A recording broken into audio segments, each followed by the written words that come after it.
The numbers 1, 2, 3, 4, 5, 6, 8, 9, 10, and 12 can be arranged around this star so that the sum along each straight line is the same.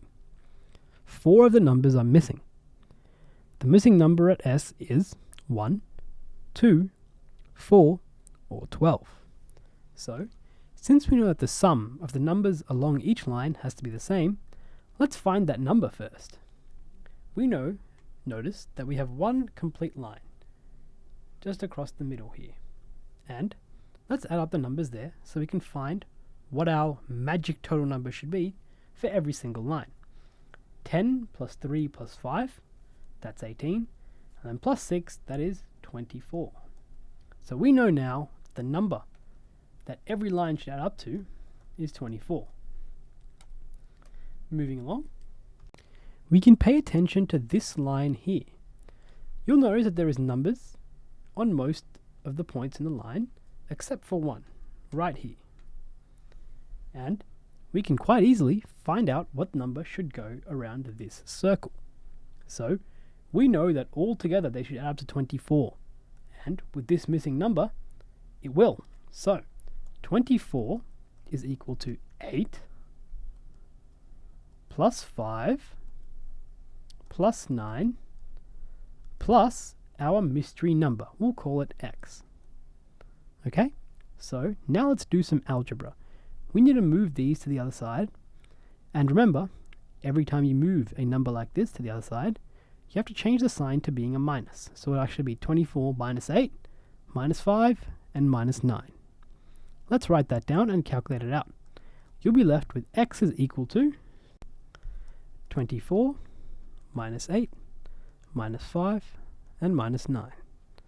Now that is equal to 2. So we know that x is equal to 2, or the number in this spot should be a 2.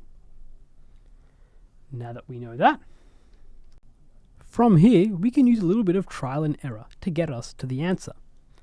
Now, if s was 1, let's say, then along this line here,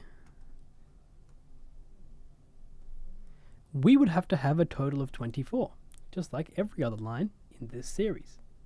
So, let's see what number would have to go on this missing place for that to be the case.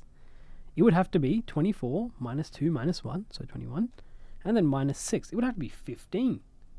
Now, 15 is not one of the numbers that we're allowed to have. So, 15 can't go here, and hence 1 can't go there either. So hence we know that the answer cannot be 1. And so let's cross that off our list here. And while we're there, we'll cross off 2 as well, seeing as we've already used the 2 at this spot here. Moving right along, the last thing we have to try is 4. Let's try making s equal to 4. For s to equal 4, and this whole thing to add up to 24, we would have to have 4 here, plus 2, 6, plus 6 there, 12. And then to make this whole line add up to 24, this last spot would also have to be 12. Now the only number that we are missing that has to go in is 1, and so this last remaining one would have to be 1. Checking out all the lines here, this line here adds up to 24, yes it does, and this line here also adds up to 24 correctly. And checking down this way lastly, another sum that equals to 24. And hence we've solved this magic star type of shape, where we know that the shape at the number at S has to be a 4. So our answer here is C.